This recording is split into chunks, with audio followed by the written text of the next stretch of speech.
Good afternoon. I'm County Executive Ken Jenkins, and today is June 2nd, Monday, June 2nd, and this is our weekly update for everything that's happening in Westchester County. We're going to talk in a minute with our municipal guest, the mayor of the Queen City on the Sound, the mayor of New Rochelle, Yadira Ramos-Herbert, and we're also going to be able to talk to so many other things. We certainly will talk a bit about other things that are happening in Westchester County, including the federal level challenges that we have right now, and then we'll also talk for a minute about some tragic news that we've heard up in one of the parks and one of the investments that we made at Kingsland Point Park, and we'll go through that in just a bit of time. And certainly we'll get down and talk about the nationally accredited and award-winning park system and do so many other things. But we want to start today's briefing with our talk with our municipal leader of the week. That's Mayor Yadira Ramos-Herbert, who is just doing an outstanding job on the Queen City on the Sound, the city of New Rochelle. New Rochelle has about 80,000 people. That was from the last census. We know it's going to be much more as we continue to move forward. She's doing just so much great work, leading the city of New Rochelle, doing so many things as far as economic development is concerned, housing for residents, bringing businesses, and I know she's going to talk a little bit about that as well. So with that, let me turn over to Mayor Yadira Ramos-Herbert. Thank you, County Executive. Good afternoon, everyone. It is so great to be here today. As the County Executive noted, my name is Yadira Ramos-Herbert, and I have the distinct privilege of serving as the mayor of the fabulous city of New Rochelle. Thank you, County Executive, for inviting me here to share a little bit more about the great work taking place in my city. New Rochelle is definitely in a period of transformation. The last time I attended one of these briefings, we were the fastest growing city in the county, and this year we are becoming the fastest growing city in New York State. And that's because we have brought online 11,000 units of housing over the past decade. And units just feel so austere. It's like an Excel doc heading. It's 11,000 kitchen table moments, 11,000 opportunities for people to call New Rochelle home. And we have been thrilled to see so many new faces joining our community.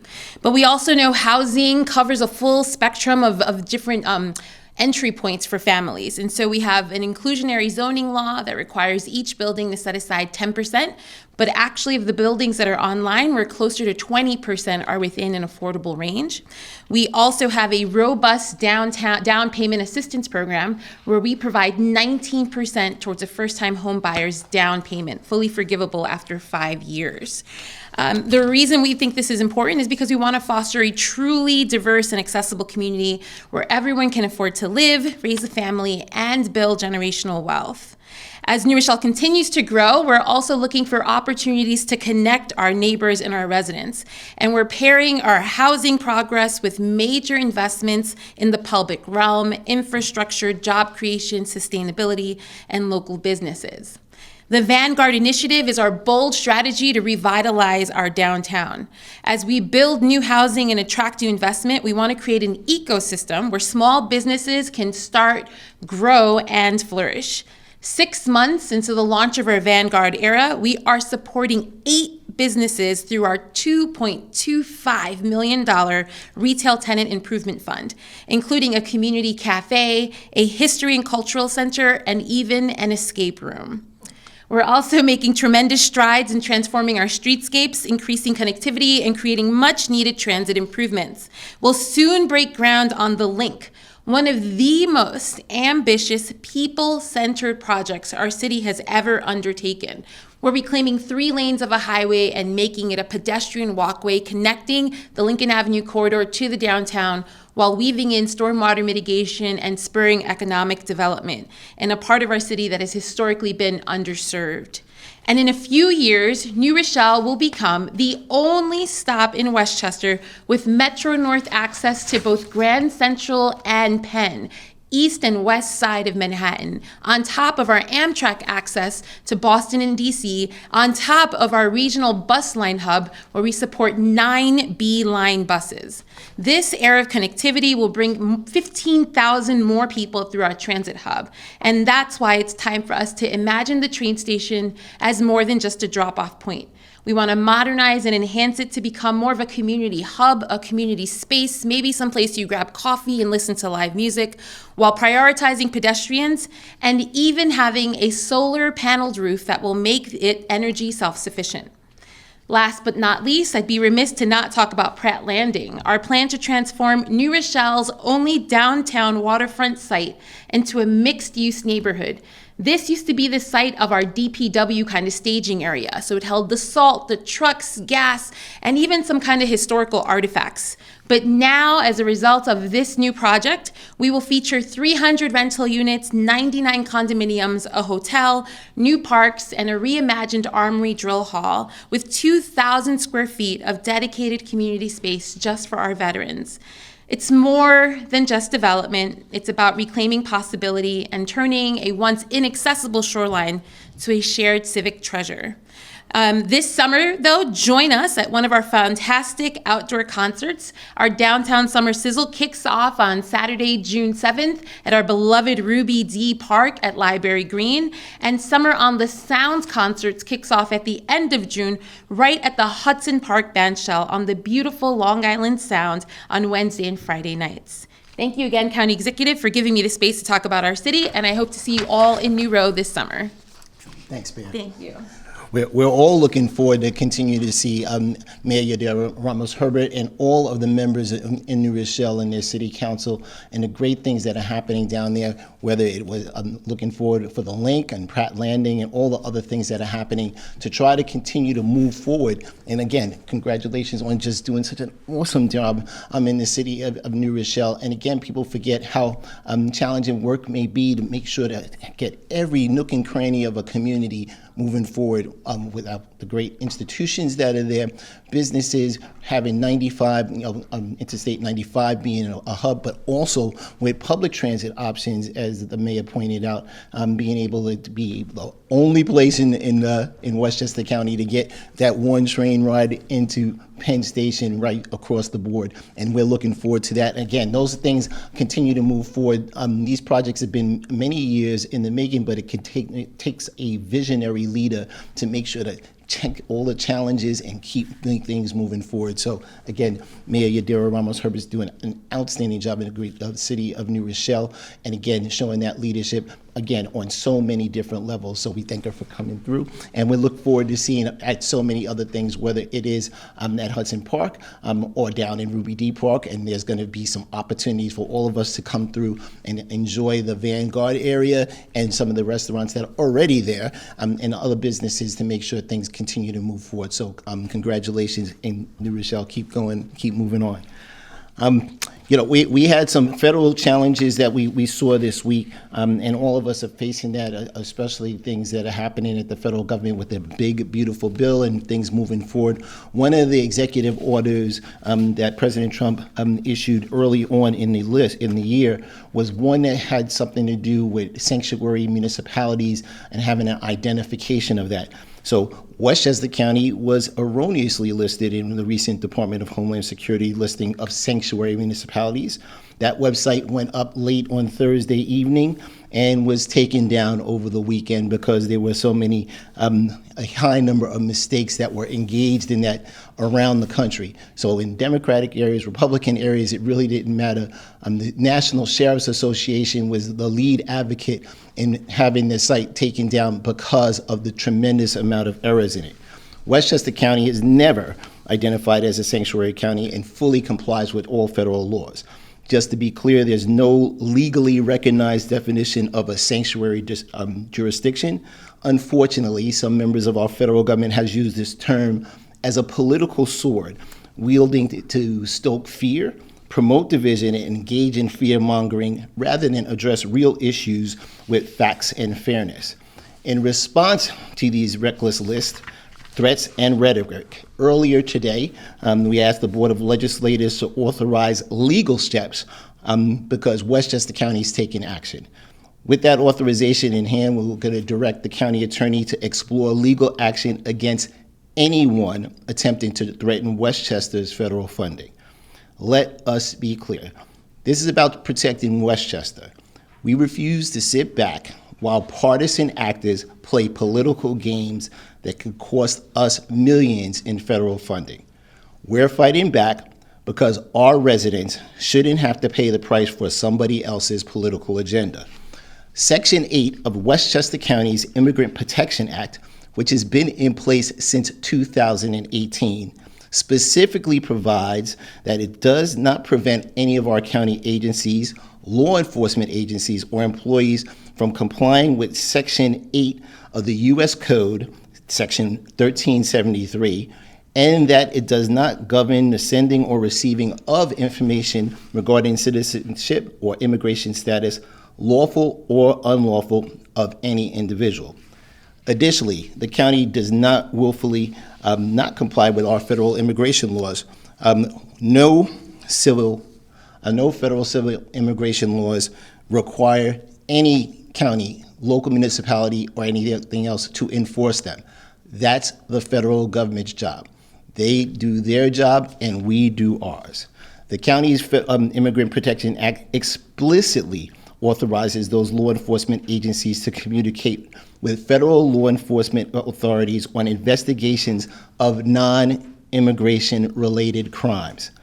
Obviously, that means that there is no one that is exempt from being followed up with in criminal conduct. And unlike our friends at the federal government, Westchester County actually follows judicial orders, and we do not break laws. We're not afraid about being on a list. We're not threatened with someone's words. But at the end of the day, this is about protecting the people of Westchester, and we are going to fight strongly to make sure Westchester residents continue to be protected.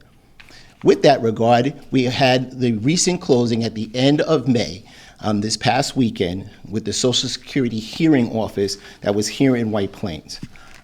We worked with all of our federal congressional people, both Congressman George Latimer and Congressman Mike Lawler, in explaining how this would be detrimental for the people of our area. We're going to continue to fight for the people of Westchester County, but the federal government has made it clear they do not care about cutting services or the harms that this decision will cause. So because of the Department of Social Security Administration and Department of Government Efficiency, DOGE, actions, the office is now closed.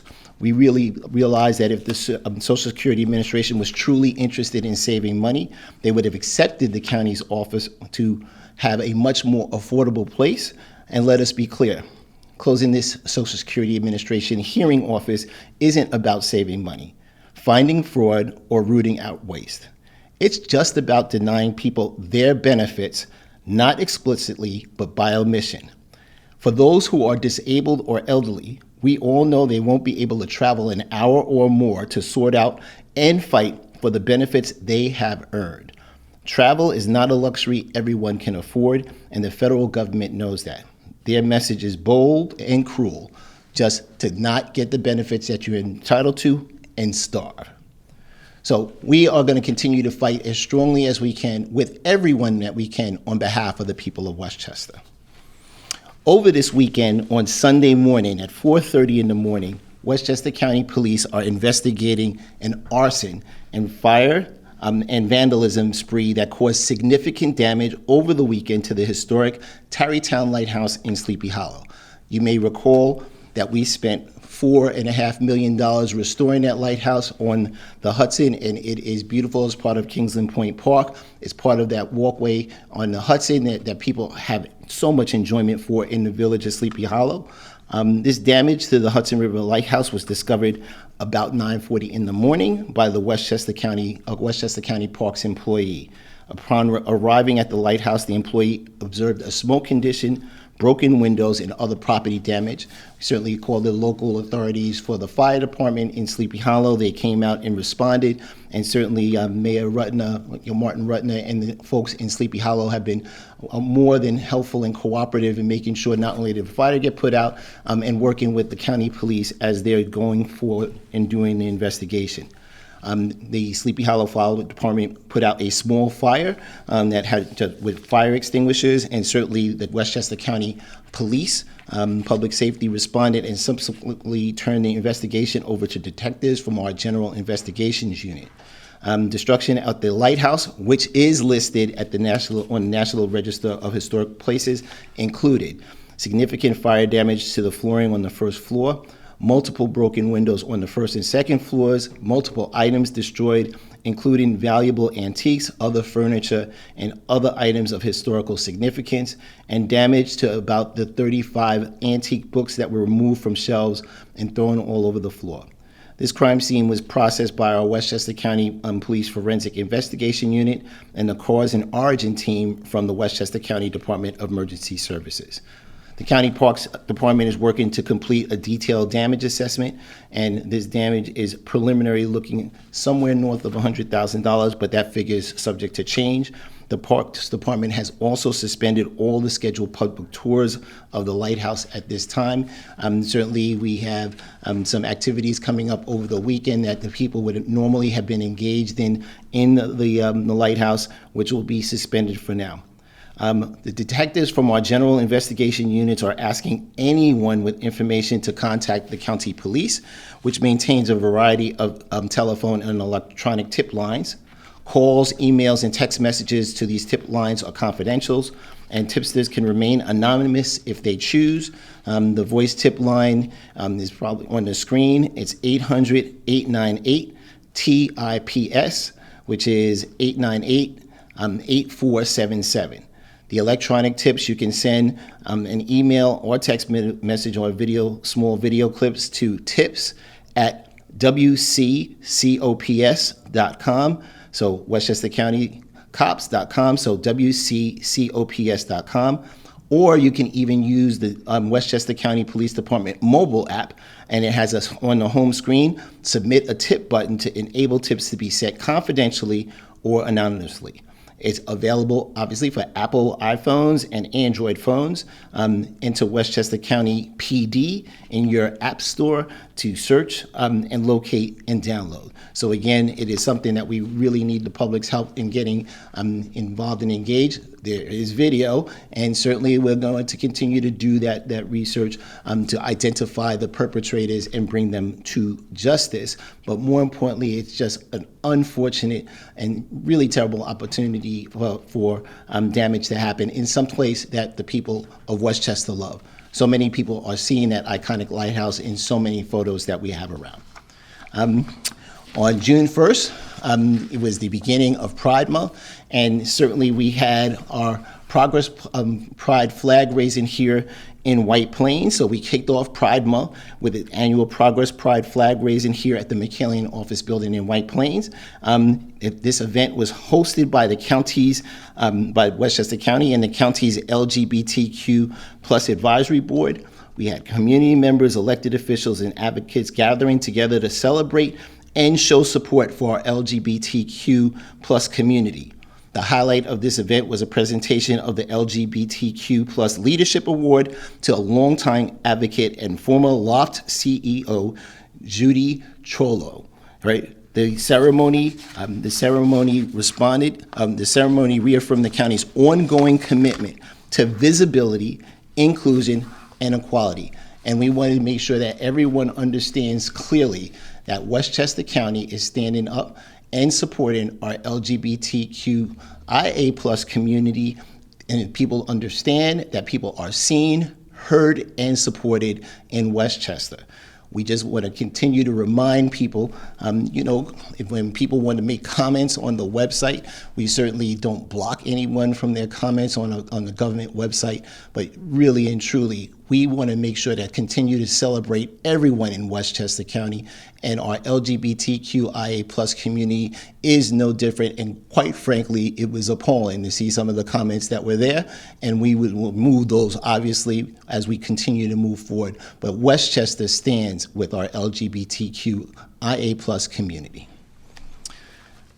Our Deputy County Executive is away today, and he usually gives you the report on the nationally accredited and award-winning park system that we'll go through in just a moment. So on Wednesday, June 4th, from 10 to 3, the American Civil War, A War of First, is going to be presented at Lasden Park and Arboretum and the Veterans Memorial up in Katona.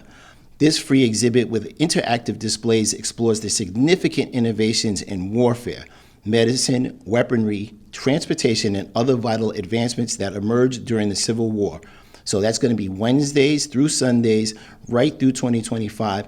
In the Veterans Memorial up at Lasden Park, it is a wonderful exhibit that was created and maintained by our veteran community.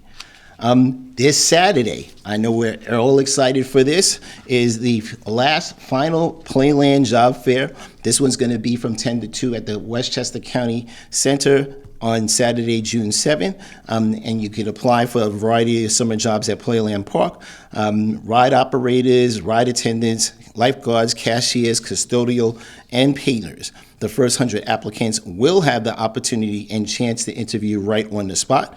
Make sure you bring your Social Security card and valid photo ID. Applicants who are 16 and 17 who plan to complete their application at the fair must be accompanied by a parent or guardian and bring working papers. Eligible applicants may wish to enroll also in the Westchester County Westchester County Payroll Direct Deposit System as their form of payment. So make sure if you decide to do that, bring with you a blank voided check or a bank-issued direct deposit setup form, which includes the routing number and account number printed on the document. Also on Saturday, from 11:30 to 3 p.m., up at the Hilltop Hanover Farm and Environmental Center in Yorktown, we're going to have the Old Time Music Jam. This event is a monthly gathering of local acoustic musicians who play traditional Appalachian fiddle music. Play or just listen and enjoy the community that the music can create. Musicians of all levels are welcome. On Sunday, June 8th, we have 2 other items and 2 other events that are coming up.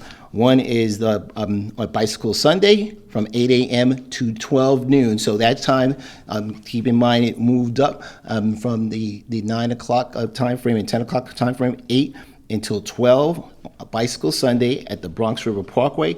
And that allows you to take that 13.1 mile loop from Westchester County Center south to Scarsdale Road in Yonkers. And that means the road is closed for exclusive use of non-motorized bicycles, inline skates, and e-bikes that are of Class 1 only. That's kind of pedal control, plus walking and jogging. Many points of entry along the way, including our friends at Destination Scarsdale, which is just about halfway through the route. So that's going to happen on June 8th, June 15th, June 22nd, June 29th. And we're going to skip the 4th of July and go right through July 13th, 20th, and 27th. So skipping the 4th of July weekend. Also, again, 8 to noon, and then picking back up in September. For those also interested on June 8th, from 9:30 to 11, you can go up to Lasden and do yoga in the gardens. The gardens are beautiful up at Lasden Park and Arboretum and the Veterans Memorial. But that is from 9:30 a.m. to 11 a.m., and that actually has a fee associated with it. It's $25. It also is going to happen June 15th, 22nd, and 29th. And those are the activities. Make sure you sign up for the e-newsletters, the eParks newsletter, going on westchestergov.com. You can also go to parks.westchestergov.com. Make sure to sign up for the e-newsletter because it has all kinds of good information in it, and it might also have a few discount coupons in it as well. With that, we want to thank our mayor from the city of New Rochelle, Yadira Ramos-Herbert, for giving us that outstanding report for everything that's happening on the Queen City, on the Sound in the city of New Rochelle.